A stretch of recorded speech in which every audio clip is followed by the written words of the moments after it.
Des décennies se sont écoulées depuis le dernier alunissage habité. La mission Apollo 17, conduite en décembre 1972. Ne serait-il pas temps d'envisager de retourner sur notre satellite poussiéreux? Et peut-être même d'y rester? La NASA a bien fait quelques promesses à ce sujet. Elle se prépare à envoyer de nouveau des astronautes sur la Lune, peut-être d'ici 25 ans. Tout cela se fera dans le cadre d'un programme répondant au nom d'Artemis, et la première femme à se rendre sur la surface lunaire en fera partie. Tu te demandes peut-être pourquoi nous ne sommes pas retournés sur la Lune depuis tout ce temps? Un ancien administrateur de la NASA a dit quelque chose d'intéressant à ce sujet. Ce n'est pas en raison de problèmes scientifiques ou techniques. Le souci était que les projets potentiels auraient pris trop de temps et se seraient tout simplement avérés trop coûteux. Vois-tu, les voyages dans l'espace, surtout lorsqu'ils impliquent des êtres humains, ne sont pas de tout repos. Il est vrai que ces dernières années, la NASA a disposé de budgets de plusieurs milliards de dollars. Cela semble amplement suffisant, n'est-ce pas? Eh bien, ce n'est pas le cas si l'on consulte la liste des tâches qu'elle se propose d'accomplir. En effet, tout doit être envisagé. Des télescopes aux projets de fusées géantes, en passant par des missions visant également le Soleil, Jupiter, Mars et bien au-delà. En d'autres termes, la NASA doit faire preuve d'une grande maîtrise budgétaire pour atteindre tous ses objectifs. Mais il n'y a pas que les finances qui posent problème. La Lune elle-même est assez problématique. Elle présente de réels dangers qu'il ne faut évidemment pas prendre à la légère. Tout d'abord, sa surface est constellée de cratères et de rochers sur lesquels il n'est pas facile d'atterrir. Ensuite, il y a la poussière lunaire, ou régolithe, si tu préfères l'appeler par son nom scientifique. Elle a été créée au fil des ans par l'impact de météorites. Elle est extrêmement dure et s'accroche à tout. Elle peut potentiellement endommager les combinaisons spatiales, les véhicules et leurs systèmes assez rapidement. Par ailleurs, la gestion de l'habitat lunaire n'est pas non plus une sinécure. La Lune n'a quasiment pas d'atmosphère protectrice. Cela signifie que pendant 14 jours d'affilée, la surface lunaire est exposée aux rayons du Soleil. Cette période est suivie de 2 semaines d'obscurité totale. Tous ces changements entraînent des températures extrêmes auxquelles nous, les humains, ne sommes pas vraiment habitués.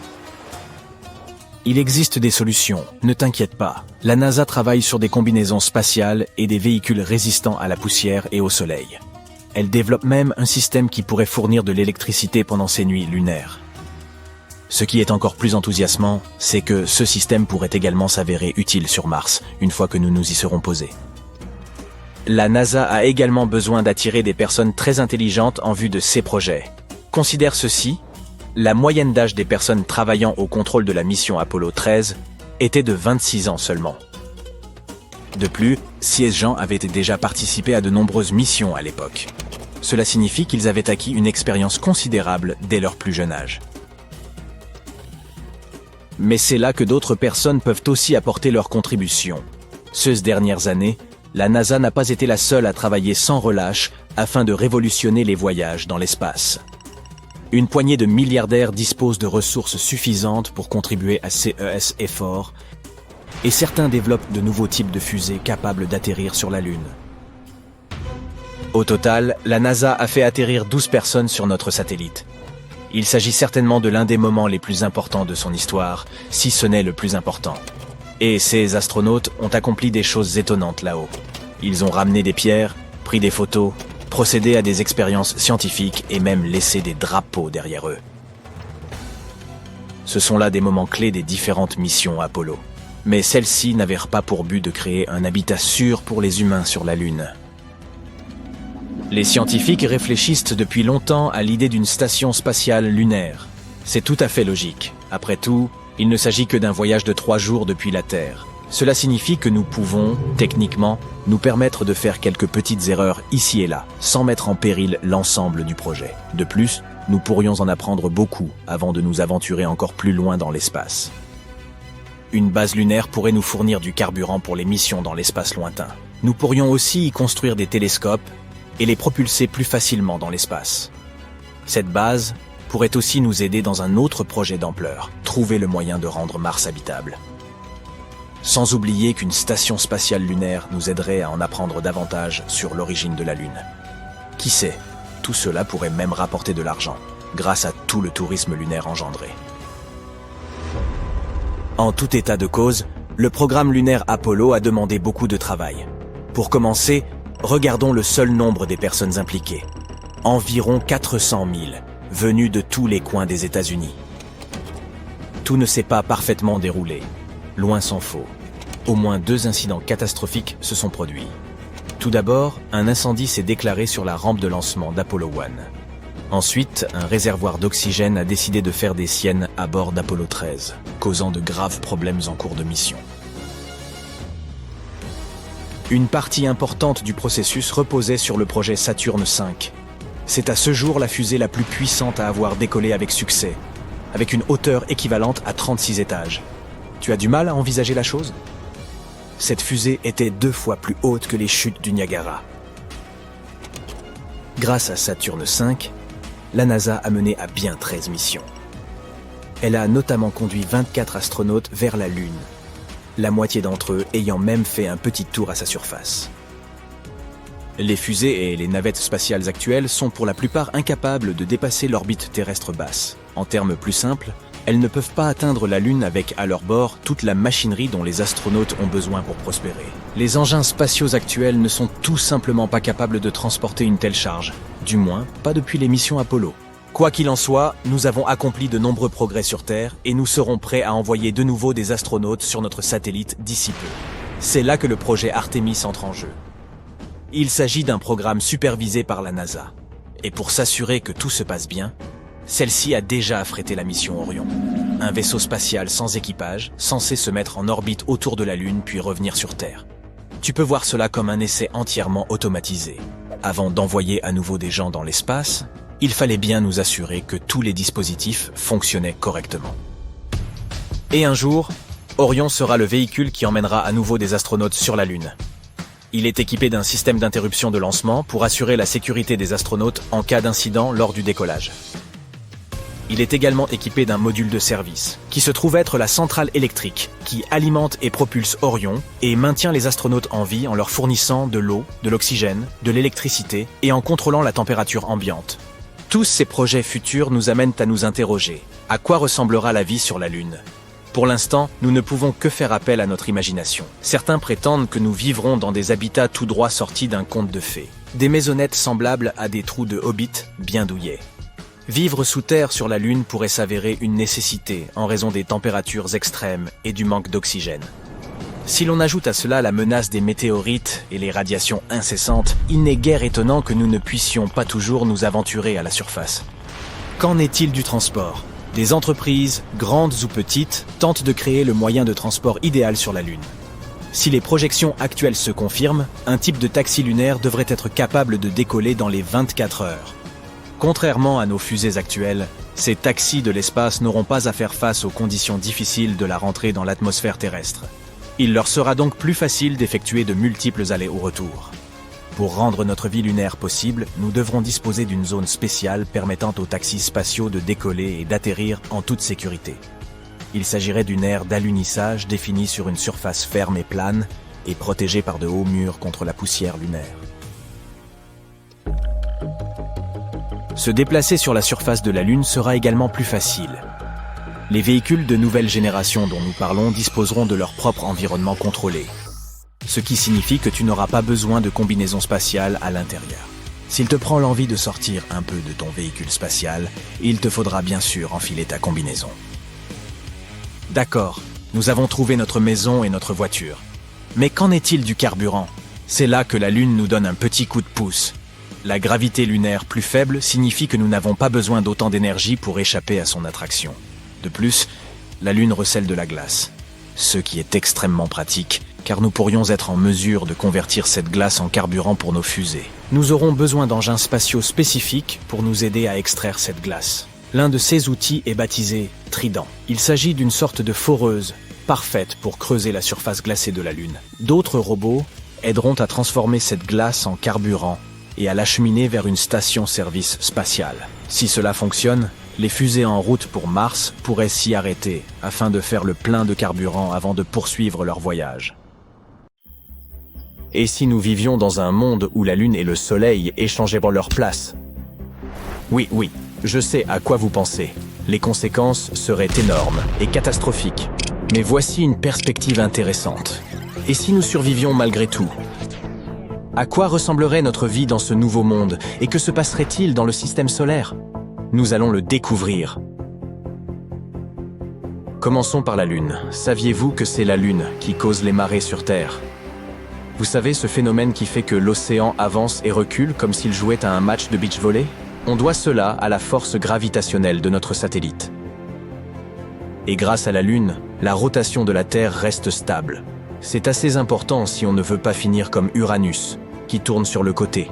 Pauvre petit Uranus. En outre, elle nous sert aussi de bouclier, nous protégeant de certains des rayons cosmiques les plus nocifs, des astéroïdes et des débris spatiaux, comme un vrai garde du corps. Et sans notre satellite, nous pourrions même ne pas exister pour profiter du bon temps et faire des blagues. Certains scientifiques pensent que la Lune a joué un rôle crucial dans le développement de la vie sur Terre. Sans son attraction gravitationnelle, notre climat serait incroyablement erratique. Et selon eux, la Lune aurait même redistribué l'eau sur notre planète. Et nous savons tous que l'eau signifie la vie. Quant au Soleil, nous savons tous combien il est important. Il fournit de la lumière, de la chaleur et de l'énergie à toutes les planètes. Mais comme tout bon hôte lors d'une fête, le Soleil peut parfois être un peu trop intense. N'oubliez jamais qu'il s'agit d'une étoile extrêmement puissante et massive avec une température de surface approchant les 540 degrés Celsius. Si nous n'avions pas notre couche d'ozone, nous brûlerions tous instantanément. La distance entre la Terre et le Soleil est d'environ 150 millions de kilomètres. Les scientifiques ont pris cette distance et l'ont transformée en une unité de mesure, une unité astronomique ou UA. La distance la plus proche à laquelle la Terre pourrait s'approcher du Soleil sans être complètement détruite est d'environ 0,9 UA. D'un autre côté, si nous nous éloignons trop, plus de 1,2 UA, notre planète se transformerait en boule de neige. Nous avons donc eu beaucoup de chance. À côté de ça, la distance entre la Terre et la Lune est d'environ 0,002 UA, soit 3,642 km. C'est vraiment super proche. Maintenant que nous connaissons l'importance du Soleil et de la Lune, et à quel point leur position affecte notre monde, essayons de les échanger. Le résultat ne peut pas être si mauvais. Tout d'abord, imaginons un instant que le Soleil se trouve à la place de la Lune. Vous savez probablement déjà ce qui nous arriverait. La chaleur intense et les radiations du Soleil seraient comme le pire sauna du monde. La température sur Terre augmenterait super vite. Toute forme de vie se transformerait en un instant en un tas de cendres. Mais la destruction ne s'arrêterait pas là. L'atmosphère et les océans seraient emportés par les vents solaires, laissant la planète exposée et vulnérable aux radiations et aux particules provenant du Soleil. Ce serait comme si un énorme sèche-cheveux spatial, à pleine puissance, soufflait d'un coup tout ce qui se trouve sur Terre. Oubliez la fonte des calottes glaciaires. La planète entière ne serait plus qu'une immense flaque. Mais il s'agit là d'une hypothèse fondée sur la science. Quel ennui! Maintenant, imaginons que nous survivions d'une manière ou d'une autre survivre à cette catastrophe. Par exemple, avec l'aide d'une technologie super avancée qui nous empêcherait de finir grillés. Tout d'abord, même si notre planète réussissait à survivre, la situation serait tout de même assez torride, car le Soleil continuerait à émettre beaucoup plus de chaleur et d'énergie que la Lune. Et puis, contrairement à la Lune, qui traverse des périodes d'obscurité, le Soleil dispose d'une source d'énergie constante grâce à la fusion nucléaire. Ainsi, au moins, nous n'aurions pas à nous inquiéter d'avoir froid, mais nous transpirerions abondamment dans notre sommeil. Bien sûr, toute cette chaleur en plus aurait de sérieuses conséquences sur nos écosystèmes. Les plantes et les animaux devraient donc s'adapter pour survivre, et nous verrions des changements majeurs dans la façon dont fonctionne la vie sur Terre. Imaginez la confusion des animaux nocturnes. Sans la Lune, ils n'auraient aucune idée de comment s'orienter et chasser. Alors, que ferions-nous dans ce nouveau monde excessivement chaud? Eh bien, peut-être que nous construirions des serres très sophistiquées qui piégeraient toute cette chaleur. Ou nous utiliserions de grands miroirs et d'autres surfaces réfléchissantes pour réguler la quantité de lumière que recevrait la Terre. Ensuite, nous avons la gravité du Soleil. Nous avons dit plus tôt que la force gravitationnelle de la Lune est exactement ce qu'il faut pour stabiliser l'orbite de la Terre. Du coup, si nous la remplacions par une très grosse étoile, les choses deviendraient assez folles. Nous assisterions à des changements extrêmes dans les saisons, le climat et toutes sortes de choses liées à la météo. Notre vie quotidienne, ce serait un peu comme d'essayer de danser sur un pied pendant un tremblement de terre. La Terre se mettrait à tourner sur elle-même extrêmement vite. Nos journées seraient plus courtes, nos nuits plus longues, et ce serait le chaos pour les horaires de boulot et les anniversaires. Existe-t-il un moyen de corriger cela ? Hypothétiquement, nous pourrions utiliser de gigantesques vaisseaux spatiaux ou d'autres technologies pour ajuster artificiellement l'orbite et la rotation de la Terre. Par exemple, en lançant des fusées ou des remorqueurs qui pousseraient lentement notre planète vers une nouvelle orbite plus stable et plus cohérente. Mais ce n'est pas tout. Toute cette gravité affecterait nos marées de manière spectaculaire. Nous aurions des vagues tellement hautes que les surfeurs auraient besoin de bouteilles de plongée pour pratiquer leur sport. Et imaginez-vous en train de piloter un bateau au milieu d'un ouragan tout en faisant du rodéo. La Lune mélange les nutriments dans l'océan et est d'une grande aide à la vie marine. Mais si nous échangions le Soleil et la Lune, ces eaux riches et pleines de vie disparaîtraient très vite. L'océan deviendrait une soupe sans vie, avec rien d'autre que des algues et du plancton pour nous tenir compagnie. Nous serions obligés de nous rabattre sur des sandwichs aux algues et de boire de l'eau traitée pour survivre. Et soyons réalistes, personne ne voudrait d'un monde sans sushi. Alors, que faire ? Nous pourrions essayer de créer des marées artificielles ou d'imiter l'attraction gravitationnelle de la Lune sur l'océan. Par exemple, en utilisant des pompes ou d'autres mécanismes qui déplaceraient de grands volumes d'eau et créeraient un effet de marée. Ou nous pourrions essayer d'aider la vie marine à s'adapter au nouvel océan, moins riche en nutriments, peut-être en développant la pisciculture ou l'aquaculture. Enfin, n'oublions pas le rayonnement. Le Soleil est une véritable usine à radiation. Elle pourrait sérieusement perturber notre santé et nos appareils électroniques. Vous pensez que votre téléphone est fragile ? Imaginez ce qu'il deviendrait lors d'une énorme éruption solaire. Nous aurions donc besoin d'une technologie de protection très avancée. Des matériaux capables de résister à des températures plus élevées que le plus fort des piments rouges et des champs magnétiques suffisamment puissants pour dévier les particules chargées. Ah oui, et des tonnes de crème solaire. En bref, si nous remplacions la Lune par le Soleil et que nous réussissions par miracle à éviter la grosse cata, notre monde serait complètement différent de celui que nous connaissons. Mais la Terre ne serait pas seule à ressentir ces effets. Que se passerait-il donc pour le reste du système solaire ? D'abord, si le Soleil, avec sa puissante attraction gravitationnelle, prenait la place de la Lune, les orbites des autres planètes se verraient sérieusement chamboulées. Nos voisines seraient projetées dans toutes les directions comme des autotamponneuses. Et elles souffriraient elles aussi de la personnalité ardente du Soleil. Comme nous, il leur faudrait faire face aux radiations et aux particules chargées. Enfin, le champ magnétique du Soleil est incroyablement puissant. Et s'il prenait la place de la Lune, les autres planètes seraient contraintes de danser à son rythme. Cela provoquerait partout des tempêtes électriques, des aurores et d'autres effets complètement fous. Et qu'arriverait-il à la Lune elle-même ? Hélas, son règne au centre de notre système solaire ne durerait pas très longtemps. Il est fort probable qu'elle se mette à orbiter autour du Soleil et soit engloutie par ce dernier, ou qu'elle s'envole tout simplement très loin de chez nous. Alors voilà, notre petite farce cosmique a terriblement mal tourné. Mais c'était fictif. Et nous pouvons être reconnaissants que ce scénario soit physiquement impossible.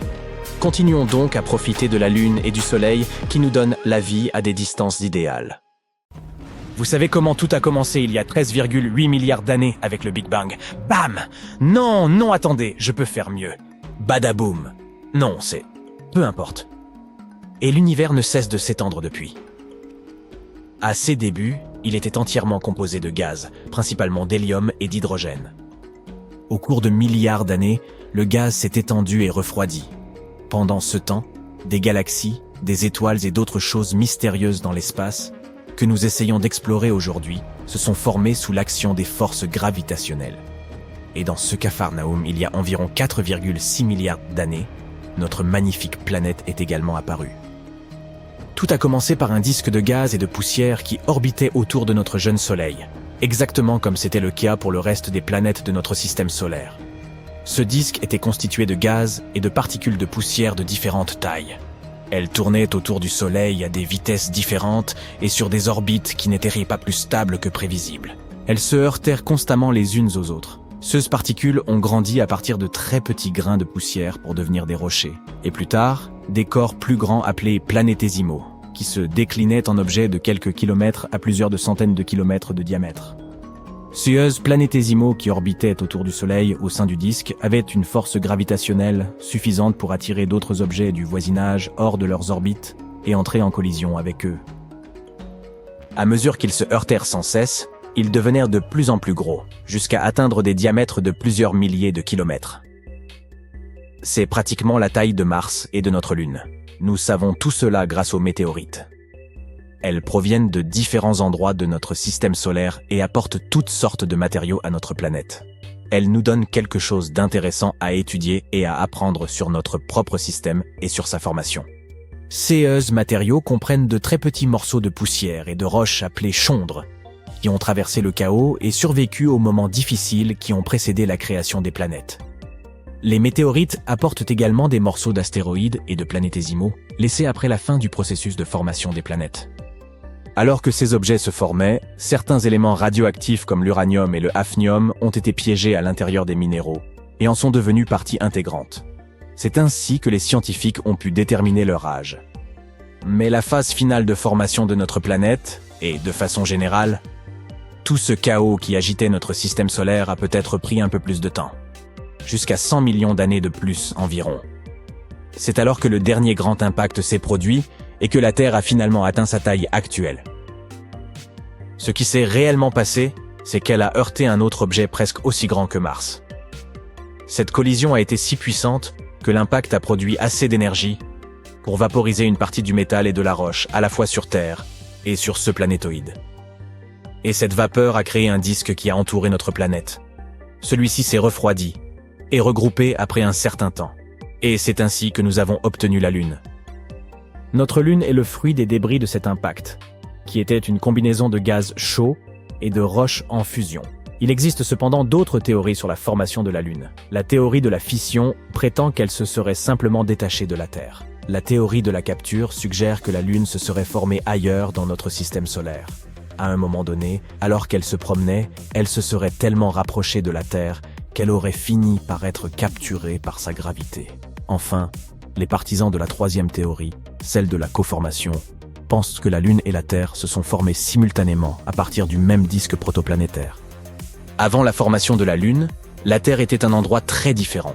Si vous pouviez passer une seule journée sur cette Terre sans la Lune, vous seriez d'abord surpris par le cycle des jours et des nuits. Il ne serait pas aussi régulier qu'il l'est aujourd'hui car la Lune aide à stabiliser l'axe de la Terre. Les jours étaient plus courts à l'époque car la Terre tournait beaucoup plus vite avant la formation de son satellite. Sa force gravitationnelle a ralenti la rotation de notre planète, ce qui signifie que les jours se sont allongés. La rotation de la Terre ralentit d'ailleurs avec le temps, mais à un rythme vraiment faible. Selon certaines prévisions, d'ici 1 milliard d'années, une journée typique durerait entre 25,5 et 31,7 heures. Si 24 heures ne vous suffisent pas, attendez donc simplement 1 milliard d'années. Mais oui, si vous êtes le genre de personne qui aime prendre son temps, vous auriez très certainement dû vous dépêcher à cette époque. Bien qu'il n'y ait pas eu beaucoup de choses à faire pour passer le temps, à part naviguer sur de la lave, ramasser des cailloux ou espérer ne pas se faire frapper par une météorite de passage. Non seulement la Terre était très probablement une boule de lave en fusion, mais son paysage était également rocheux et stérile. La Lune à ses premiers stades était aussi extrêmement chaude. Elle était probablement semblable à une boule partiellement fondue, suspendue au-dessus de notre planète. Aïe! Mais si vous étiez assez patient, peut-être assisteriez-vous à quelque chose de vraiment cool. De l'eau arrivant sur notre planète pour la toute première fois. Une pluie de météores enflammés est tombée du ciel, et ils n'ont cessé de s'abattre sur notre jeune Terre. Cela a pu sembler dévastateur au début, mais certains de ces débris contenaient probablement de l'eau. Beaucoup pensent que les astéroïdes et les comètes qui ont heurté notre planète transportaient de petites quantités d'eau. Mais étant donné que cette pluie de météorites a duré plus de 20 millions d'années, peut-être même jusqu'à 200 millions, il n'est pas si invraisemblable qu'après un certain temps, des flaques d'eau aient commencé à se former à la surface. Et lorsque l'eau s'est évaporée dans l'atmosphère, elle est finalement retombée, formant des lacs, des rivières, des mers et enfin des océans. Ce n'est qu'à partir de ce moment qu'une vie primitive a eu la chance d'évoluer. La Terre a entamé sa transition d'une boule de magma incandescente au monde que nous connaissons aujourd'hui. Avant cela, il aurait été trop difficile pour la vie d'exister. Et même si cela s'était produit d'une manière ou d'une autre, toutes ces collisions de météores l'auraient probablement anéanti. Vous ne pourriez pas non plus survivre ici sans bouteille d'oxygène. La Terre avait une atmosphère, mais elle n'était pas comme celle que nous connaissons aujourd'hui. Les scientifiques pensent qu'elle se composait de vapeur d'eau, de méthane, d'ammoniac et d'autres gaz libérés par l'activité volcanique. En gros, elle était bien trop toxique car des éruptions volcaniques se produisaient tout le temps. Et les températures étaient bien plus élevées, de sorte qu'exister à ces premiers stades de notre Terre n'aurait pas été une expérience très agréable. Il pourrait tout de même y avoir eu quelques formes de vie à cette époque. À ses débuts chaotiques, la Terre n'était pas recouverte d'océans, d'arbres ou des paysages époustouflants d'aujourd'hui, mais de magma en fusion. La forme de vie la plus ancienne que nous connaissions sont des fossiles de micro-organismes retrouvés dans des cheminées hydrothermales. Et on pense qu'ils ont environ 3,4 milliards d'années. Les scientifiques estiment que le moment où la vie aurait pu apparaître pour la première fois sur Terre serait il y a environ 4,2 milliards d'années, plus ou moins. Ainsi, avec le bon équipement, vous pourriez même observer des organismes unicellulaires, comme des bactéries quelque part à la surface de notre planète, et ce même avant l'apparition de la Lune. L'attraction gravitationnelle de celle-ci sur la Terre crée des marées de nos océans, ce qui signifie qu'elle a probablement aidé à mélanger et faire circuler l'eau des mers, et peut-être même à les façonner. Les marées, sans la Lune, seraient beaucoup moins importantes, car c'est son attraction qui provoque la montée et la descente des eaux. La Lune affecte également la vie dans l'océan. Au fil du temps, les animaux marins ont évolué et se sont adaptés à l'altération du niveau des eaux causée par la gravité lunaire. Même la lumière de la Lune a un grand effet sur les créatures marines. Les coraux, par exemple, utilisent le cycle de la Lune pour libérer leurs œufs en même temps, lorsque des marées plus fortes aident à transporter leurs œufs. Les bébés tortues marines utilisent la lumière de la Lune qui scintille sur l'eau pour les guider de leur lieu de naissance à l'océan. Qui sait quelle direction la vie sur Terre aurait prise si, à un certain moment, il y a quelques milliards d'années, nous n'avions pas eu notre compagne lunaire pour nous accompagner ? Bon, j'abandonne officiellement l'espoir que la Lune soit faite de fromage. Ce n'est même pas du Gouda. Notre boule préférée, ou banane incurvée, ou moitié de pièces de monnaie selon la phase dans laquelle elle se trouve, est composée de différentes couches, tout comme la Terre. Et l'une de ces couches est le noyau interne. Il y a une vingtaine d'années, les scientifiques ont étudié la rotation de la Lune. À partir de leurs données, ils ont conclu qu'elle avait un noyau externe fluide. Mais le noyau interne était difficile à étudier. Ils ne savaient pas s'il était solide comme de la roche ou en fusion comme un liquide chaud. Mais tout est plus clair aujourd'hui. Les astronomes ont pu recueillir des données lors des différentes missions, notamment la mission Apollo, au cours de laquelle les astronautes sont allés collecter des informations importantes. Ils ont utilisé une technique spéciale afin d'obtenir des données sismiques. Cela consiste à étudier la façon dont les ondes sonores se déplacent dans les objets. Prends l'exemple des séismes sur notre planète. Lorsqu'un séisme se produit, il crée des ondes dans le sol. Les scientifiques peuvent détecter et analyser ces ondes pour en savoir plus sur notre planète. La même idée peut s'appliquer à d'autres objets de notre système solaire, les planètes ou, dans ce cas, la Lune. Lorsque des tremblements de terre ou de lune se produisent, ils génèrent des ondes sonores. En écoutant et en étudiant attentivement ces ondes, les scientifiques peuvent créer une carte détaillée de ce qui se trouve à l'intérieur de l'objet. Ils peuvent déterminer les différentes couches, leur composition et leur disposition. Pour examiner l'intérieur de la Lune, nous avons aussi utilisé ce qu'on appelle la télémétrie laser. Cette méthode permet de mesurer la distance entre la surface de la Terre et celle de la Lune. Et il s'est avéré que le noyau interne de notre satellite est une boule de fer dense et solide, tout comme celui de la Terre. Elle mesure environ 500 km de large, soit près de 15% de la taille de la Lune. Nous sommes également tombés sur des preuves qui confirment la théorie selon laquelle la couche située entre la surface et le noyau, appelée le manteau, s'est déplacée au fur et à mesure de l'évolution du satellite. Ce mouvement est ce qu'on appelle le renversement du manteau lunaire, et il explique pourquoi nous trouvons des éléments riches en fer à la surface de la Lune. La matière du manteau est transportée vers le haut, et cette roche volcanique reste ensuite dans la croûte lunaire. Certains des matériaux de cette roche étant très denses, ils coulent tout simplement au travers des matériaux plus légers jusqu'à la bordure, séparant le noyau du manteau. C'est comme un cycle. La matière du manteau remonte quand les volcans sont actifs, transportant des éléments riches en fer vers la surface, puis redescend. Il y a un autre mystère que les scientifiques ont essayé de résoudre.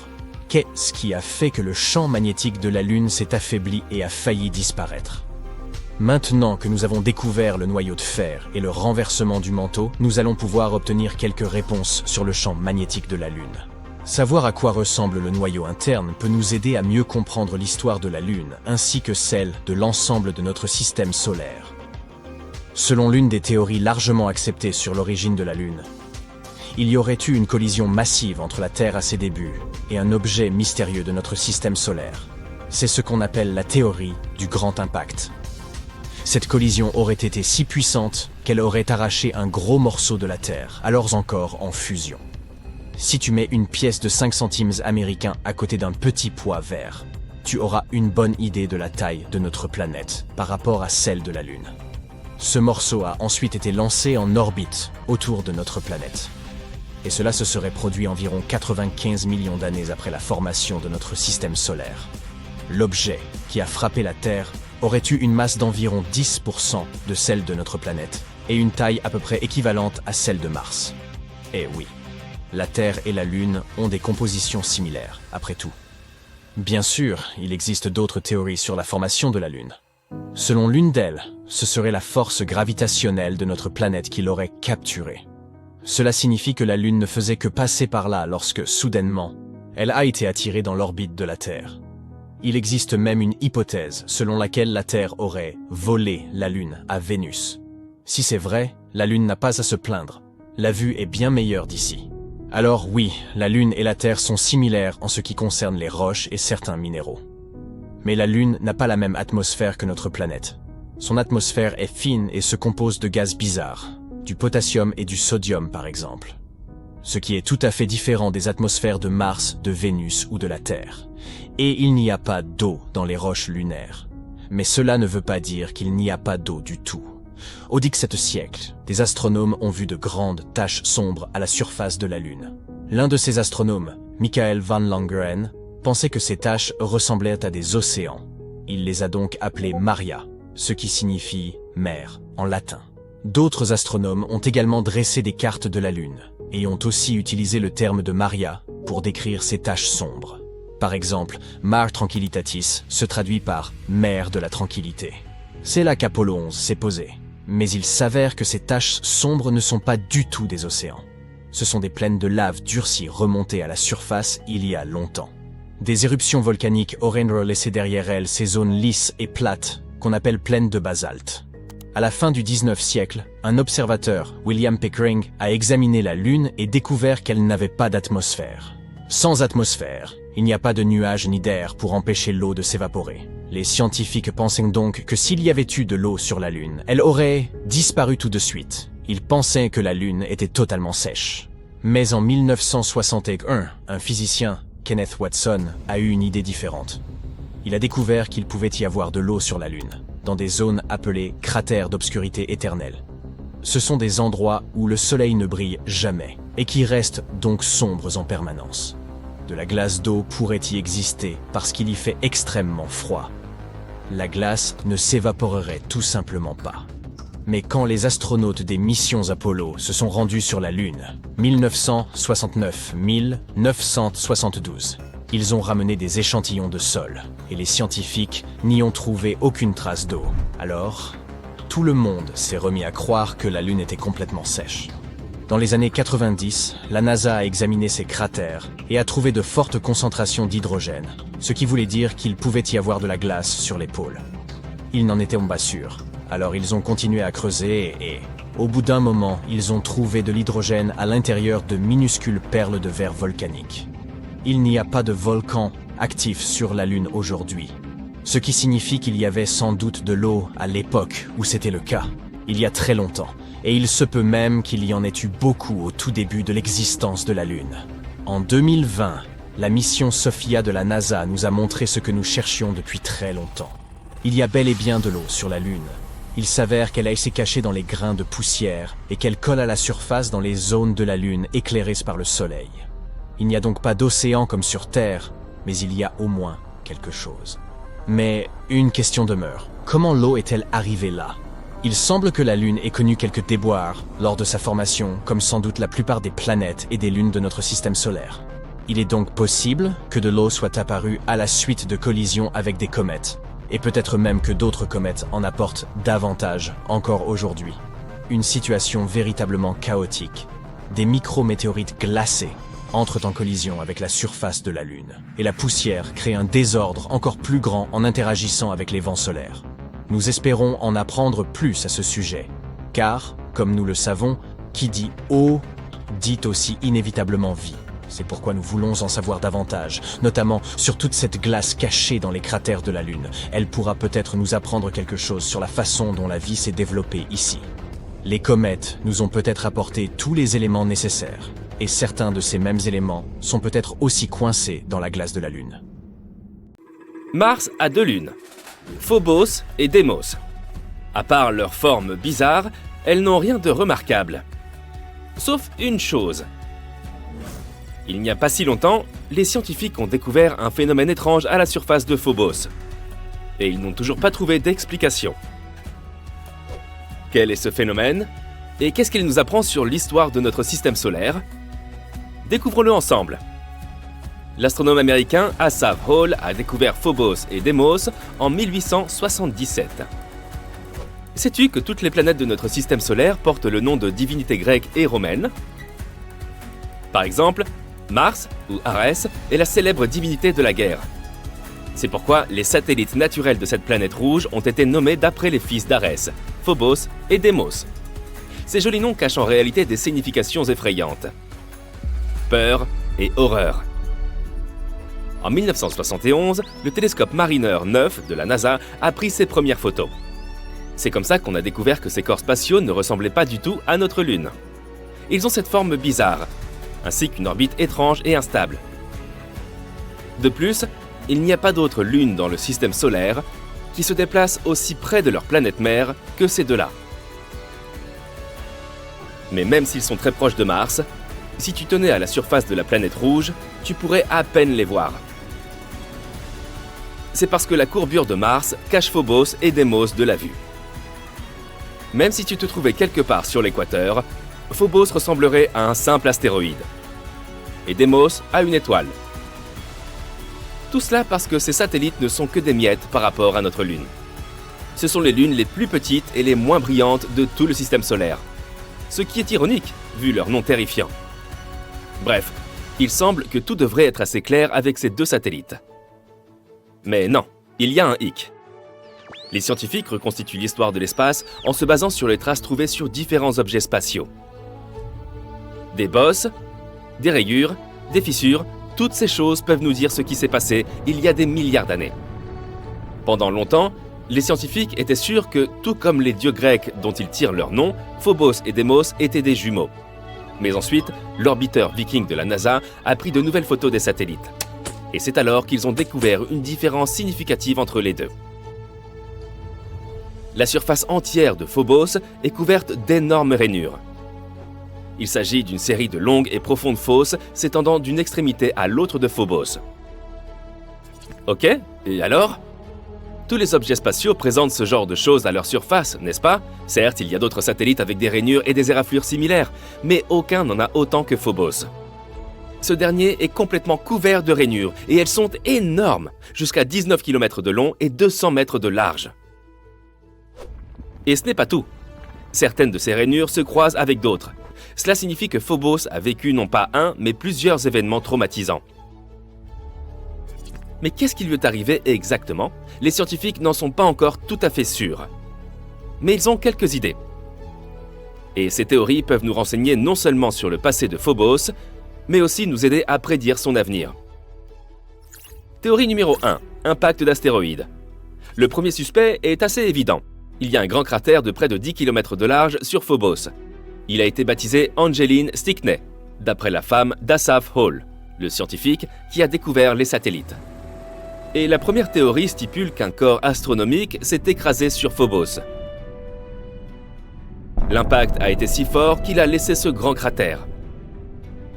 Et l'impact de la collision a laissé un tas de rainures partout sur Phobos. Cela semble logique au premier abord, mais les scientifiques ont remarqué une faille dans cette théorie. Ils ont découvert que ces rainures se sont en fait formées non pas à l'intérieur du cratère, mais à proximité de celui-ci. Ce n'est donc pas une collision qui les a créées. De plus, qu'en est-il de ces rainures qui se croisent avec d'autres ? S'agit-il simplement d'une grande coïncidence cosmique ? Les recherches se poursuivent. Théorie numéro 2. C'est à cause des débris spatiaux. Il y a bien une différence entre ces deux théories. Dans ce cas, les rainures ne sont pas une conséquence directe de la collision. Cela se passe plutôt de la façon suivante. Quelque chose s'est écrasé sur Phobos. L'impact a provoqué la projection d'un tas de roches dans l'espace. Certains d'entre eux ont été perdus dans l'univers pour toujours, mais d'autres étaient suffisamment petits pour retomber sur Phobos. En passant à côté de la Lune à un angle prononcé, ils ont pu s'y écraser, rebondir et ainsi de suite. Et comme la gravité de Phobos est très faible, peut-être qu'ils n'ont pas pu s'y coller.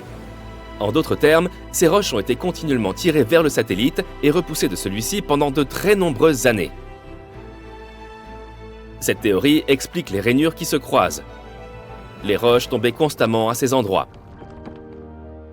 Cela semble assez plausible, mais il y a un autre problème. On ne voit pas de rochers sur Mars ou à la surface de ses lunes. Or, tous ces débris étaient censés être piégés par la gravité et rester quelque part dans l'orbite de la planète, ou tout simplement devenir une partie de Phobos. En d'autres termes, si cette théorie est vraie, on en aurait trouvé des preuves sous des couches de poussière. Mais cela ne s'est pas produit. Cette explication n'a donc plus satisfait les astronomes.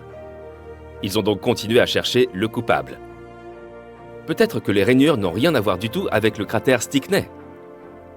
Peut-être que le vrai coupable est quelque chose d'autre, quelque chose d'encore plus puissant. Pourrait-il s'agir de Mars elle-même ? Théorie numéro 3. Mars est méchante.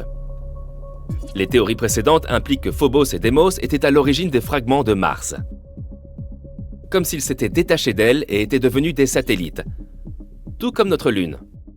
Mais que se passerait-il si ce n'était pas le cas ? Les observations réalisées par le Mars Global Surveyor de la NASA montrent que Phobos et Deimos sont composés d'éléments que l'on trouve principalement dans les météorites et les astéroïdes. Alors Phobos et Deimos sont peut-être des astéroïdes ? Il y a une ceinture d'astéroïdes entre Mars et Jupiter. Vu la taille, la forme et la composition de Phobos et Deimos, les scientifiques ont suggéré qu'il fut un temps où ils appartenaient à cette ceinture.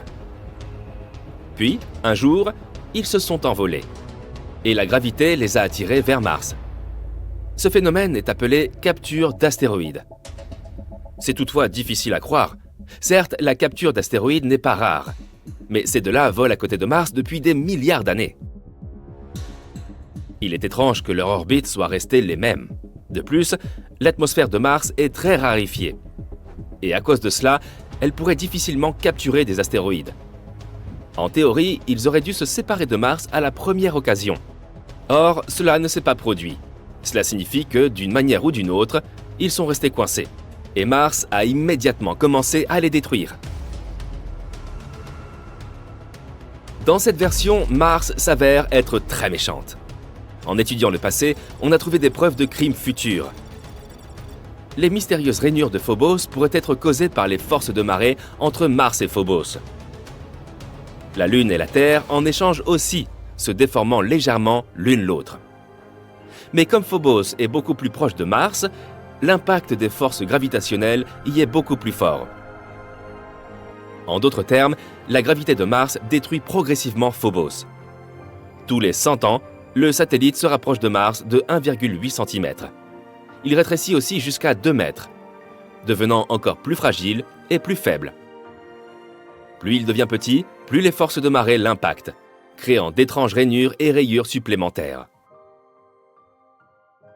Dans 30 à 50 millions d'années, Phobos entrera en collision avec Mars, ou se désintégrera et se transformera en un tas de petits rochers. Et alors, Mars aura aussi des anneaux, comme Saturne et Neptune.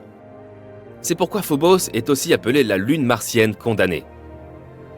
Quoi qu'il en soit, ce ne sont que des théories, mais l'histoire dramatique de Phobos nous donne une idée de la dynamique des objets extraterrestres. Plus on en apprend sur eux, plus on découvre les secrets de l'origine non seulement de Mars, mais aussi d'autres objets de notre système solaire. Et si un jour on en venait à vraiment coloniser Mars, l'étude de ces lunes pourrait nous être d'une grande aide. Espérons que la prochaine mission MMX révélera certains des secrets les plus passionnants que cachent les lunes de Mars. Tout a commencé par un changement mineur sur notre planète. Tout d'abord, les gens ont remarqué que la Lune était devenue plus brillante et un peu plus grosse. Mais personne n'y a prêté attention. Elle a affecté les marées dans le monde entier, de sorte que l'eau a submergé les plages, mais ce n'était pas une tragédie. Beaucoup de poissons se sont rapprochés du rivage. Les gens se sont mis à trouver des calmars géants, des baudroies et d'autres créatures tout près de la côte, alors qu'elles vivaient habituellement dans les profondeurs obscures. Des choses nouvelles et plus étranges se produisent chaque jour. Les oiseaux ne volent plus vers le sud en hiver. Ils se rassemblent en énormes essaims qui volent autour des villes sans but précis. La Lune les aidait à s'orienter dans la nature, mais à présent, ils n'arrivent plus à savoir dans quelle direction voler. De par les mers, les capitaines de navires remarquent que les boussoles sont désormais instables. La flèche pointe dans des directions différentes depuis que les pôles magnétiques de la Terre ont changé. Les gens réalisent que la Lune a commencé à s'en approcher pour une raison inconnue. La gravité de la Lune affecte celle de notre planète. Cela entraîne des changements dans le climat, dans le comportement de tous les êtres vivants et dans le champ magnétique. Maintenant, il pleut dans les endroits les plus secs et il fait chaud dans les terres les plus froides. Cela met à mal les écosystèmes de toute la planète. Les gens qui vivent près des forêts entendent souvent le hurlement des loups, car la Lune rend ces animaux fous. Le satellite naturel de la Terre ne cesse de grandir et éclaire la nuit de manière beaucoup plus vive. Rien d'irrémédiable ne s'est encore produit. Les gens ne paniquent toujours pas car ils ne veulent pas croire que la fin arrive. Mais un jour, la Lune atteint un point critique. Tu marches dans la rue en écoutant de la musique et à ce moment-là, quelqu'un te bouscule. Bon, ce type est peut-être en retard pour le travail. Tu continues de marcher et une fille qui passe heurte ton épaule. « Pardon, désolé, dit-elle. » Puis elle s'en va. Tu pouvais lire la peur dans ses yeux. Tu regardes devant toi et vois des gens qui courent dans ta direction. Tu enlèves enfin tes écouteurs et tu entends des cris et des sirènes. Les gens quittent leur voiture et s'enfuient. Des centaines de mouettes volent dans le ciel. Tu distingues un bruit étrange parmi toute cette cohue. Il semble que ce soit... de l'eau. Comment est-ce possible? Tu te trouves dans le centre-ville à quelques kilomètres de la côte. Mais tu n'as pas le temps de réfléchir. Tu remarques qu'une immense vague inonde les rues et se dirige droit vers toi. Tu cours dans un bâtiment et grimpes au 10e étage. D'ici, tu observes l'eau qui submerge la ville. Le puissant torrent emporte toutes les voitures, les bâtiments d'un étage et les arbres sur sa route. Tu remarques un aileron de requin et d'autres poissons dans l'eau. Les gens se cachent dans les maisons et sur les toits. La ville entière plonge rapidement dans un état de catastrophe. La télévision fonctionne dans le bâtiment où tu te caches. Tu apprends que des inondations se produisent dans le monde entier. Des tsunamis massifs recouvrent les villes côtières. À certains endroits, les vagues atteignent la hauteur d'un immeuble de 30 étages. De nombreuses villes ont été rayées de la carte. La Lune est trop proche de la Terre et les inondations massives ne sont qu'un début. La Lune orbite autour de la Terre et aide à maintenir notre maison bleue sur son axe. La Lune assure la stabilité du climat et aide les organismes vivants à se développer. Mais à présent, cet équilibre est rompu. La Lune s'approche et altère la gravité de notre planète. La Lune n'a qu'à s'incliner légèrement sur le côté pour provoquer des inondations massives dans le monde entier. Imagine que tu tiennes un verre d'eau rond, incline-le un peu. Tu vois comment le liquide se déplace d'un côté à l'autre? C'est la même chose qui se produit maintenant avec les océans. Mais la Lune ne fait pas que s'approcher de nous. Elle tourne autour de la planète et se rapproche à chaque révolution. Elle provoque sans cesse des catastrophes naturelles à différents endroits de la Terre. À présent, l'océan inonde un côté et quelques heures plus tard, un autre. Tu vois donc toute l'eau revenir des rues vers le rivage. Il se peut que l'océan inonde de nouveau la ville d'ici la fin de la journée. Attends, il semble que la fin de la journée soit déjà là. Tu remarques que le ciel est devenu sombre. C'est bizarre car il n'est que 15 heures. La Lune influe sur la vitesse de rotation de la Terre et fait passer la journée plus vite. Elle emplit désormais presque tout le ciel et éclaire brillamment notre planète. Tu distingues les énormes cratères lunaires. Elle est si proche que tu peux la voir même lorsque le soleil brille. À certains endroits, la Lune qui passe cache même le soleil tout entier. L'eau quitte les rues et tout le monde sort. C'est à ce moment qu'un tremblement de terre commence. La route se fissure et les maisons s'effondrent. Il y a des glissements de terrain dans la rue même. Les plaques tectoniques se déplacent sur toute la planète. Imagine deux boules magnétiques qui se rapprochent l'une de l'autre. L'une des boules est la Lune et la seconde est le noyau de la Terre. À ton avis, qu'arrivera-t-il à ce qui se trouve au-dessus du noyau ? Cela représente des centaines de milliers de kilomètres de notre croûte terrestre. Et maintenant, tout est en train de bouger. Des fissures destructrices apparaissent partout dans le monde. Les plus hautes montagnes de la planète s'effondrent et se transforment en tas de cailloux. Les fonds marins se fissurent et libèrent le magma des profondeurs souterraines. Les volcans se réveillent et crachent leur lave incandescente. Des nuages de cendres volcaniques recouvrent le ciel, nous masquant le soleil et la lune. Mais le plus effrayant est encore à venir. La collision est inévitable. La Lune tourne autour de la planète comme une balle dans un jeu de fête foraine avec un trou au centre. Cette force entraîne la formation de nuages sur toute la planète. L'orage gronde maintenant, mais dans 5 minutes, il neigera. Puis la nuit arrive et il se met à pleuvoir. Les gouttelettes d'eau sont composées de boue et de cendres volcaniques. Il est difficile pour les gens de respirer sans masque à gaz.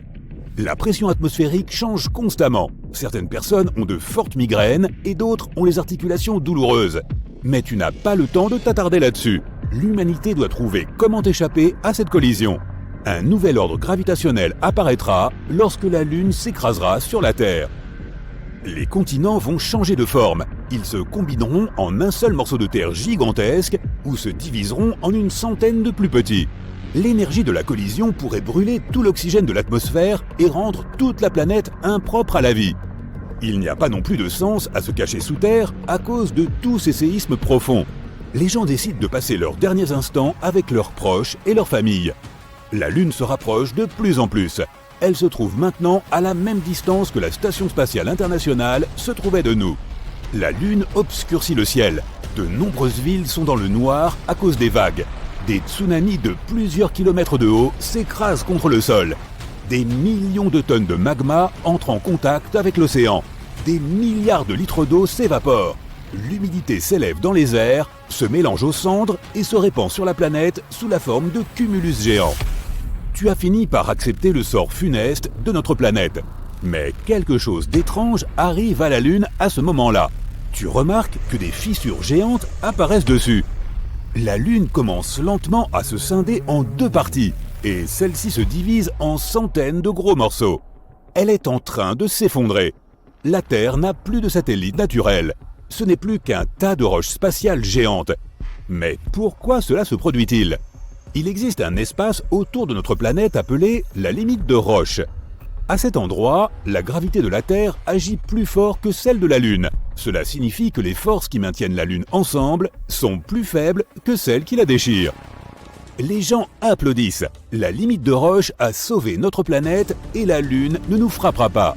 Elle se fragmente en millions d'éclats et forme un anneau autour de notre globe. La Terre ressemble maintenant à Saturne. Une ceinture de pierres de lune nous entoure. D'énormes morceaux détruisent tout sur leur passage, notamment les débris spatiaux. Les satellites ne fonctionnent plus. L'humanité perd ses moyens de communication et de navigation. Les gens devront à nouveau utiliser des cartes en papier. Avant ces événements, la Lune maintenait l'orbite de notre planète à un certain angle. Maintenant, l'axe est incliné différemment. Un hémisphère se rapproche du Soleil et l'autre plonge dans l'ombre. Les pôles et l'Antarctique peuvent se transformer en déserts arides et l'équateur de la planète peut être recouvert de glace. L'hiver et l'été peuvent durer des années. Les restes de la Lune flottent autour de la Terre, mais certains d'entre eux tombent sur notre planète. Des pluies de météores lunaires détruisent nos villes et créent des cratères géants. Et tous ces événements conduisent à l'extinction massive de la vie sur Terre. Il faudrait des centaines de milliers d'années pour s'adapter à ce nouveau monde. Cette grande boule de feu située à des milliers de kilomètres de nous est l'objet le plus brillant de notre système solaire, ainsi que le plus grand. Si Jupiter avait la taille d'un ballon de basket, alors la Terre serait un tout petit raisin. Mais le Soleil ferait paraître Jupiter ridicule. Cette grosse boule brûlante dans le ciel est composée d'hydrogène et d'hélium et mesure 1 400 000 km de diamètre, ce qui la rend plus de 100 fois plus grande que notre petite planète bleue. Il fait 5540 degrés Celsius à la surface et 15 millions de degrés en son centre. En revanche, la Lune est un peu plus facile à cerner, avec un diamètre d'environ 3500 km, soit moins d'un tiers de celui de la Terre. Elle peut sembler très grosse en train de flotter dans le ciel, mais c'est parce qu'il s'agit de l'objet le plus proche de nous. Mais que se passerait-il si les rôles, ou dans le cas présent les corps célestes, étaient inversés et que la Lune devenait tout à coup plus brillante que le Soleil? Explorons plusieurs scénarios. Scénario 1. Si la Lune devient plus brillante que le Soleil, les nuits seront plus lumineuses que les jours. Cela signifie que ton cycle de sommeil sera perturbé. Tous les animaux nocturnes seront complètement désorientés. Quand faut-il sortir et manger désormais?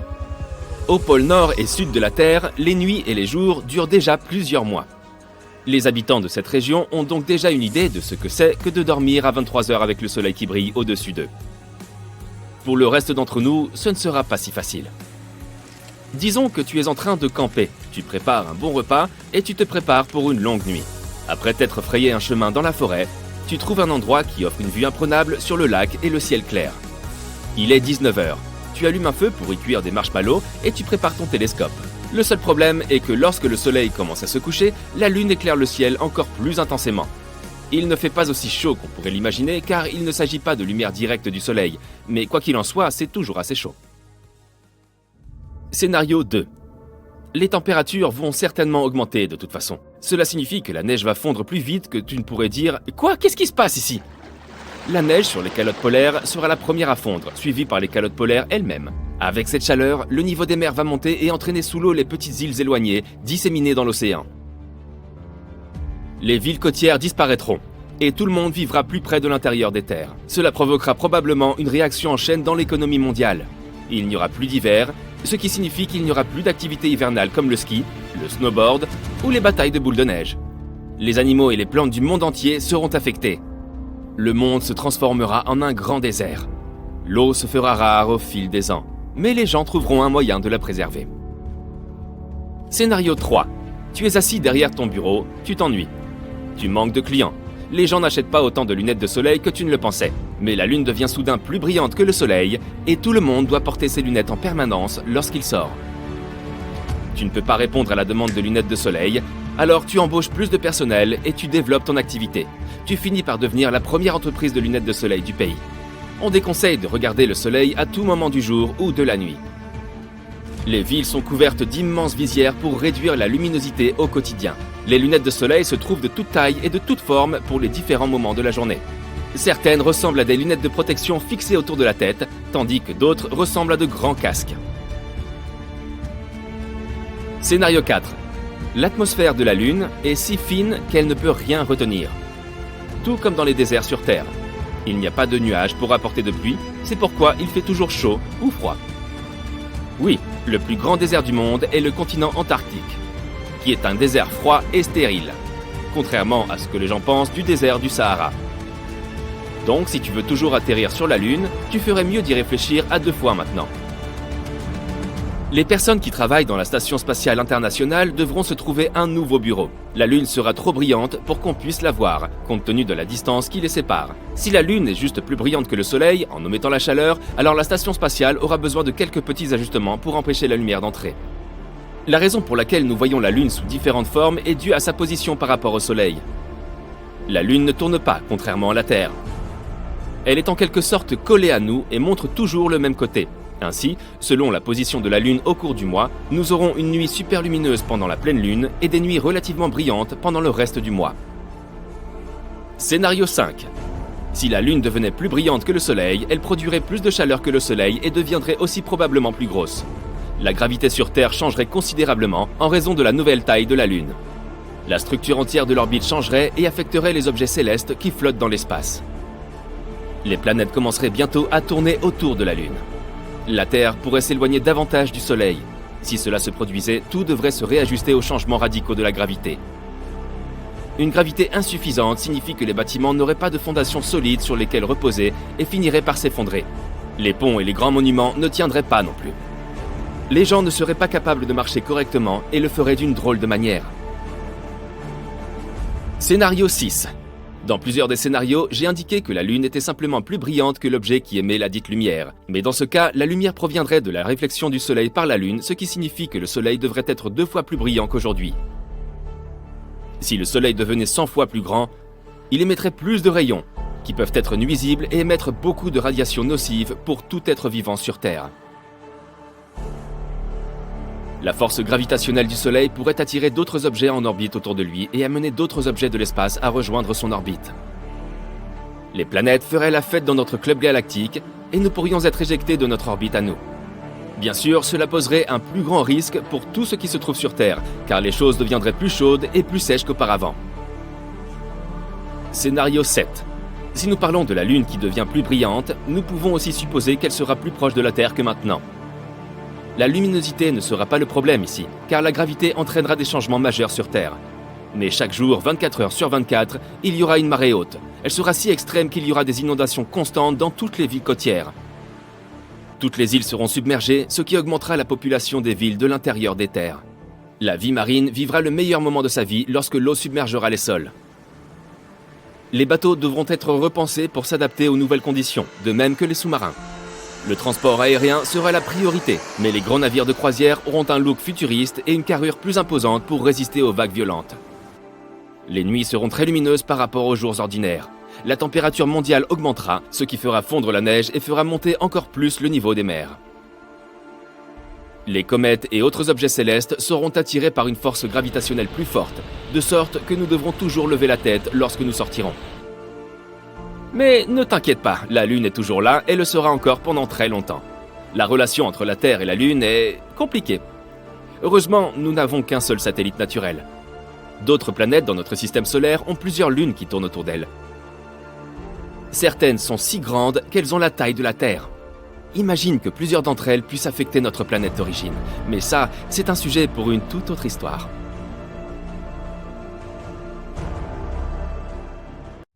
On a longtemps cru que la Lune s'était formée à la suite d'un énorme impact avec la Terre. Un corps céleste de la taille de Mars a pu s'enfoncer dans notre planète et faire éclater une partie de sa croûte. Les débris qui en ont résulté se sont alors rassemblés en une boule compacte qui est ensuite devenue notre Lune. Mais une question sème le doute chez les scientifiques. La croûte terrestre est pauvre en métaux, alors comment se fait-il que la Lune en contienne autant ? Les toutes dernières études rejettent cette théorie principale, et nous ne savons donc toujours rien avec certitude sur la naissance de notre satellite naturel. Sur la Lune, le fer est conservé en parfait état car il n'y a pas d'oxygène. Il ne peut tout simplement pas rouiller. Mais il y a quelques années, les scientifiques ont fait une découverte inattendue. Dans les régions les plus élevées de notre satellite, le fer s'oxyde et rouille bel et bien. Au début, cette découverte a rendu les astronomes extrêmement perplexes. La présence de rouille pourrait signifier que les gens peuvent respirer au moins dans certaines zones de la Lune. Mais ensuite, une explication s'est imposée. L'oxygène pourrait avoir atteint la roche sans vie depuis notre planète. En l'absence d'atmosphère, les vents solaires balaient la Lune sans relâche, et rien ne peut les arrêter. Ces éruptions pourraient arracher de l'oxygène aux couches supérieures de l'atmosphère terrestre et le transporter jusqu'à la Lune. Les molécules s'immobilisent alors aux points les plus élevés de la surface de la Lune. Cela expliquerait pourquoi les métaux ne s'oxydent pas au fond des ravins et surtout sous la surface de la Lune. L'eau sur Terre est une énigme pleine de mystères. La théorie la plus répandue est qu'elle a été apportée sur notre planète par des comètes et des astéroïdes glacés qui ont laissé derrière eux non seulement de puissants cratères, mais aussi la substance liquide grâce à laquelle nous pouvons aujourd'hui prospérer. Mais une nouvelle avancée suggère un autre scénario. Dans l'espace, il y a tout un tas de matière organique, et dans des conditions spécifiques, cette matière pourrait créer tellement d'eau qu'elle suffirait à remplir nos océans 1 millier de fois. Les chercheurs ont mené une expérience dans laquelle ils ont chauffé cette matière organique et ont obtenu de l'eau claire et du pétrole. Si cela est confirmé par de futures études, cela pourrait signifier que même le pétrole est apparu sur Terre non seulement grâce aux restes fossilisés d'êtres vivants, mais qu'il est aussi venu de l'espace. Les changements climatiques dont nous sommes témoins s'inscrivent probablement en partie dans un cycle naturel. Des chercheurs de l'Université de Californie à Santa Cruz ont imaginé un modèle dans les variations climatiques de notre planète, et il ressemble à des saisons extrêmement longues. Parfois, ces états peuvent durer des millions d'années, et ils sont tous liés à la façon dont la Terre est positionnée par rapport au Soleil. Ces saisons ont été surnommées Ice House, Cool House, Warm House et Hot House, en fonction des températures dominantes. Au cours des 3 derniers millions d'années par exemple, notre planète a été dans l'état Ice House, puisque la dernière période glaciaire ne remonte pas à si longtemps. Mais les activités humaines, en ajoutant à l'effet de serre, ont poussé l'état du climat vers l'état Warm House beaucoup plus rapidement qu'il ne l'aurait fait sans nous. Lorsque cet état arrivera, la température globale de la Terre atteindra des valeurs tropicales, ce que la planète n'a pas connu depuis plus de 50 millions d'années. Revenons maintenant à la Lune. On peut la voir à différents endroits du ciel, de différentes tailles et même de différentes couleurs chaque nuit. La taille et l'emplacement sont assez faciles à expliquer. Comme la Terre tourne autour de son axe et tourne autour du Soleil, nous voyons la Lune voyager dans le ciel nocturne et se rapprocher ou s'éloigner de notre planète. Le fait qu'elle soit jaune vif ce soir et rouge sombre demain est plus complexe à expliquer. La couleur naturelle de la Lune vue de l'extérieur de l'atmosphère terrestre est gris brunâtre. Depuis la surface de notre planète, cependant, elle peut varier beaucoup. Lorsqu'elle est vue juste au-dessus de nos têtes, elle semble généralement brillante et presque blanche, car sa lumière réfléchie traverse une couche relativement fine de l'atmosphère. Presque rien ne bloque et ne réfracte la lumière, si bien qu'elle apparaît très claire. La Lune peut paraître jaune, orange ou même rouge lorsqu'elle est vue juste au-dessus de l'horizon. L'effet est similaire à ce qui se passe au lever et au coucher du Soleil, lorsque le Soleil semble être rouge. La lumière parcourt un chemin beaucoup plus long pour atteindre tes yeux depuis cet endroit, et une grande portion de la partie bleue de son spectre est perdue. Cela transforme la couleur de la lumière en une variété beaucoup plus chaude. Notre satellite naturel peut aussi paraître bleu, et la raison en est la présence de fines particules dans l'air. Elles réfractent la lumière, de sorte que la Lune n'a jamais l'apparence qu'elle a en dehors de l'atmosphère. Mais quand les particules sont plus grosses que d'habitude, elles lui donnent cette couleur bleutée. Enfin, il y a de très rares moments où la Lune peut paraître violette. Personne ne sait vraiment pourquoi cela se produit, mais les astronomes pensent que ce doit être une combinaison de l'atmosphère, des particules de poussière et peut-être d'autres choses. Il n'y a pas d'explication claire. Les tremblements de Lune n'appartiennent pas seulement à la science-fiction. Ils ne se produisent pas aussi souvent que sur notre planète, et quand ils le font, ils se produisent plus près du centre du satellite. Les scientifiques pensent que les tremblements de Lune pourraient être causés par la gravité de la Terre et du Soleil. Il y a aussi des tremblements de Mars. Pendant longtemps, la planète rouge a été considérée comme inactive d'un point de vue tectonique. Mais des observations plus récentes ont montré qu'elle connaît encore de faibles séismes de temps en temps. Tu ne pourrais probablement même pas les sentir si tu te tenais à la surface de Mars.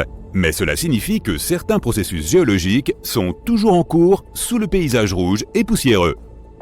Il n'y a pas de côté obscur de la Lune. Notre satellite est en rotation synchrone avec la Terre, ce qui signifie qu'il est toujours tourné vers nous du même côté, tandis que l'autre est toujours caché à nos yeux.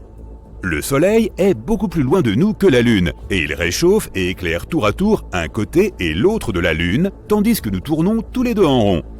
Cela signifie que la Lune est éclairée par le Soleil d'un côté ou de l'autre, mais nous ne pouvons pas le voir de là où nous sommes. Chaque année, la Lune s'éloigne de la Terre à cause de l'interaction entre la force gravitationnelle de la Lune et nos océans. Elle s'éloigne d'environ 4 cm chaque année, ce qui signifie que dans 600 millions d'années, elle sera 23 000 km plus loin de la Terre qu'elle ne l'est actuellement. Ce délai est tout à fait symbolique. C'est le moment où les éclipses solaires totales cesseront de se produire. Il y a de l'eau sur la Lune. Pas des flaques d'eau ou des lacs, mais des grains de glace d'eau qui existent dans les parties qui sont en permanence ombragées près des pôles de la Lune. Les scientifiques pensent que l'eau est arrivée sur la Lune il y a longtemps, pendant une période où la Lune et la Terre étaient constamment percutées par des astéroïdes et des comètes qui contiennent de la glace d'eau. Ce processus pourrait même nous avoir aidé à obtenir nos propres lacs et océans, et pas seulement l'eau glacée de la Lune. Des recherches plus récentes indiquent que l'intérieur de la Lune contenait déjà de l'eau et qu'elle est remontée à la surface pendant l'activité volcanique. La même chose a pu se produire sur notre planète aussi. Pour ceux qui pensent que la Terre n'a qu'une seule lune, il faut savoir qu'il y a 2 autres astéroïdes en rotation synchrone avec notre planète. Le premier ne tourne pas vraiment autour de la Terre, mais a une sorte d'orbite synchronisée avec la planète. C'est pourquoi on dirait qu'il suit la Terre sur une orbite stable, alors qu'en réalité, il suit son propre chemin spécifique autour du Soleil. Le deuxième suit une orbite en fer à cheval autour de notre planète. Sa trajectoire spécifique rapproche cet astéroïde de nous tous les 95 ans. La Lune a son propre fuseau horaire appelé heure standard lunaire. Le temps est différent sur la Lune et une année y est divisée en 12 jours, sachant que chacun est aussi long que nos mois. Les jours ont reçu des noms en l'honneur des astronautes qui ont marché sur la Lune. Le calendrier lunaire commence au moment où Neil Armstrong a posé le pied sur la Lune en 1969. La croûte de la Lune n'a pas la même épaisseur dans toutes ses parties. L'épaisseur moyenne est d'environ 50 km, mais il y a des zones beaucoup plus minces et beaucoup plus épaisses. Cela est parfois dû aux cratères que l'on trouve sur toute sa surface, et il y a aussi de gros tubes creux en dessous. Un orbiteur lunaire a trouvé un de ces tubes il y a plusieurs années, et il est plutôt énorme. Bien que la forme du tube soit irrégulière, il pourrait contenir un terrain de football entier. Les scientifiques ne savent toujours pas ce qu'ils pourraient trouver dans ces profondeurs. Il pourrait s'agir d'un système de tunnel ou d'une merveille géologique. L'explication la plus répandue de cette chose est qu'il s'agit d'un tube de lave comme on en trouve aussi sur Terre. Lorsqu'une coulée de lave refroidit, elle se recouvre d'une croûte dure qui s'épaissit ensuite et crée un toit sur cette même lave. Elle continue de couler, mais lorsqu'elle s'arrête, le canal peut se vider, ce qui donne un tube vide. Regarde, la lumière derrière ta fenêtre vient de devenir plus forte. Il est 21h30 et tu as un examen très important à passer demain. Tu jettes un coup d'œil pour voir si tes voisins sont encore en train d'utiliser leur projecteur, mais ils sont sortis regarder le ciel. Tu passes ta tête dehors et tu remarques que la Lune a beaucoup grossi. Elle a doublé de taille. Tu cours à l'extérieur pour demander aux gens ce qu'il se passe. Mais ils n'en ont pas la moindre idée. Tu prends une photo et tu la publies sur les réseaux sociaux. Tu consultes ensuite ton flux et tu vois que tout le monde parle de la même chose. Le ciel nocturne est plus clair, car la Lune a maintenant une plus grande surface pour refléter la lumière du Soleil. Tu te sens comme déséquilibré quand tu marches. Chaque fois que tu fais un pas, tu as l'impression d'être plus léger que d'habitude. Comme la Lune est devenue très grande, son attraction gravitationnelle est plus forte, et donc la gravité sur Terre est plus faible. Soudain, tu baisses les yeux et tu sens que tes chaussettes sont mouillées. Tu cours, puis tu sautes sur le toit d'une voiture et tu vois que de l'eau est en train d'inonder ton quartier. Les gens grimpent où ils peuvent, ou se précipitent chez eux. Ce n'est pas une bouche d'incendie qui a explosé et qui crache de l'eau. C'est celle de l'océan qui est en train de tout inonder. Tu te sens désorienté et tu perds l'équilibre. En glissant, tu tombes dans l'eau qui continue de monter. Certains se sont réfugiés dans leur voiture, mais ils ne peuvent aller nulle part. Tu vis près de l'océan, mais de toute ta vie, il n'y a jamais eu ni tsunami ni inondation d'ampleur. Aucun tremblement de terre n'a été signalé dans la région. C'est donc qu'il se passe quelque chose d'étrange. Tu cours jusqu'à chez toi pour voir si tu peux trouver ton vieux bateau gonflable. Le seul problème, c'est que tu n'as pas ta pompe pour le gonfler. Alors, au début, tu le gonfles en soufflant dedans, mais tu réalises que ça va te prendre une éternité. Tu cherches une solution, puis tu tombes sur ton sèche-cheveux. Tu le branches et tu gonfles le bateau autant que tu peux. Puis tu recommences à souffler pour terminer le travail. Le niveau de l'eau augmente de seconde en seconde, et maintenant elle a pénétré ta maison. Tu fais ton sac, une bonne lampe de poche, un peu de nourriture et des couvertures thermiques. Tu descends et tu t'aperçois que tu as de l'eau jusqu'aux genoux. Tu continues à marcher jusqu'à la porte. Dehors, l'eau te pousse de tous les côtés. Les vagues sont puissantes. Comme la gravité a changé, il n'est pas facile de nager. Tu montes sur ton bateau et tu descends le courant dans ta rue. Comme nous sommes en plein mois de février, l'eau est glacée, ce qui rend la situation encore plus difficile. Au bout d'un moment, tu atteins l'autoroute. Ici, l'eau arrive directement de la plage. Tu as réussi à gagner une hauteur et tu sors ton téléphone.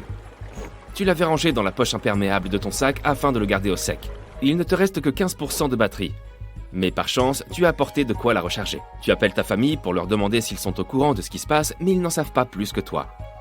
Tu t'aventures ensuite dans la forêt à la recherche d'une vieille cabane où tu passais du temps quand tu étais plus jeune. Peut-être y aurais-tu laissé ta vieille bicyclette ? Tu la retrouves rapidement et tu traverses la montagne à vélo pour échapper à l'inondation. Tu as du mal à garder ton équilibre à cause du changement de gravité.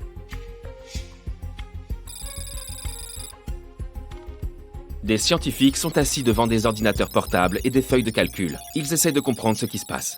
Tout le monde crie et lance des solutions au hasard, mais rien ne semble avoir de sens. Au bout d'un moment, le chef de la NASA décide de lancer une fusée sans pilote sur la Lune. La fusée est prête en quelques heures. Et tout le monde attend les ordres. 3, 2, 1, décollage. La fusée s'élève dans les airs en direction de la Lune. Elle sort de l'atmosphère terrestre et voyage à toute vitesse. Après quelque temps, tout le monde peut voir les images de la Lune gigantesque. Selon les scientifiques, la fusée ne doit pas trop s'approcher de la Lune en raison de sa forte attraction gravitationnelle. Mais sur les images, on voit que de petites particules flottent autour du satellite. On dirait les anneaux de Saturne. Ces anneaux ressemblent à un disque géant autour de la grande planète. Mais de plus près, ce ne sont que des particules allant de la taille d'un grain de riz à celle d'un grand bus. On trouve ces particules en orbite autour de Saturne en raison de son énorme force gravitationnelle. Autour de la Lune, les images montrent là aussi que ces objets sont de diverses tailles. Et cela représente un danger pour la fusée qui s'approche. Alors elle interrompt son vol et se place en orbite autour de la Lune, puis lance un petit engin qui ressemble à un drone. Certains débris ont une taille considérable, ce qui rend difficile la manœuvre de l'appareil. Il vole plus près et les débits commencent à s'écraser sur lui. Heureusement, cette mini-fusée est extrêmement solide. Elle réussit finalement à passer le mur de particules et atterrit sur la Lune. Sa gravité est plus forte depuis qu'elle a grossi, et la fusée manque d'être réduite en miettes. Dès qu'elle atterrit, un autre robot en sort et commence à rouler sur la surface à la recherche d'indices. Pour l'instant, il ne se passe rien. Mais on remarque un frémissement provenant des profondeurs de la Lune. Quelque chose d'anormal se produit au niveau du noyau. On dirait qu'il est en train de devenir de plus en plus gros. Les scientifiques ne savent pas s'il cessera de croître à un moment donné. La seule façon de le savoir est de percer un trou à l'intérieur pour découvrir la raison de ce phénomène. Tu pédales toujours et tu atteins enfin l'autre côté de la montagne. Le sol tremble et ton équilibre est encore plus affecté. Tu regardes de l'autre côté de la montagne et tu vois que toute cette partie de la ville est inondée. Tu prends ton bateau gonflable et tes provisions et tu continues ton chemin. Tu trouves une barque et tu rames aussi vite que tu peux afin de gagner le phare. Tu pourras y chercher le QG de la NASA. Soudain, tu vois une grande fusée qui s'élance vers le ciel. Tu sais que ton frère est là-bas en train de travailler. Mais les réseaux cellulaires sont en panne. Tu continues à ramer vers un endroit sûr. La petite fusée qui a atterri sort une petite foreuse suffisamment puissante pour creuser à des kilomètres sous la surface. Il faudra des jours pour qu'elle atteigne le centre. Alors, la NASA lance une autre fusée qui transporte une plus grande foreuse. Le problème, c'est que la Lune continue à grossir et que les particules autour de la Lune augmentent en nombre. La Lune est en train d'atteindre la taille de la Terre et grandit de minute en minute. L'inondation pourrait atteindre plusieurs villes côtières et de nombreuses petites îles pourraient être submergées. Il faut donc trouver une solution.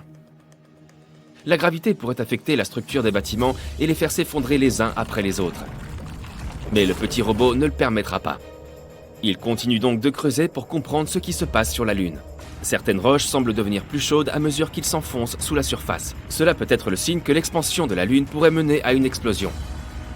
Les scientifiques présents dans la salle sont déconcertés. Ils ne savent pas quoi faire. Le directeur de recherche, qui se trouve être ton frère, essaye de t'appeler mais n'arrive pas à te joindre. Pendant ce temps, tu rames toujours pour rejoindre la NASA. Mais tu dois retourner dans les montagnes, car les risques sont grands. Lorsque tu parviens à la vieille cabane, tu vois des hommes étranges vêtus d'imperméables. Ils sont à ta recherche. Une fois qu'ils t'ont vu, ils se lancent à ta poursuite. Ils sont très bizarres, un peu comme des extraterrestres. La foreuse a atteint sa profondeur maximale et ne peut plus descendre. De plus, la transmission du signal s'affaiblit.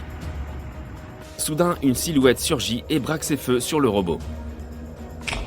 La transmission se brouille et on ne voit plus cette silhouette géante que partiellement. Une petite créature descend et se dirige vers le robot. Tout le monde à la NASA panique devant ces images. Personne n'arrive à croire ce qu'il se passe. Au bout d'un moment, la créature transmet un signal que la NASA n'est pas en mesure de déchiffrer. Mais la créature semble amicale. Elle retourne dans son vaisseau et en un instant, elle disparaît dans les airs en se téléportant. La Lune commence à rapetisser pour revenir à sa taille normale. Tout le monde exulte à la NASA, et sur toute la planète. Les courants se calment et refluent vers les côtes. Par chance, tout le monde était en sécurité dans les collines.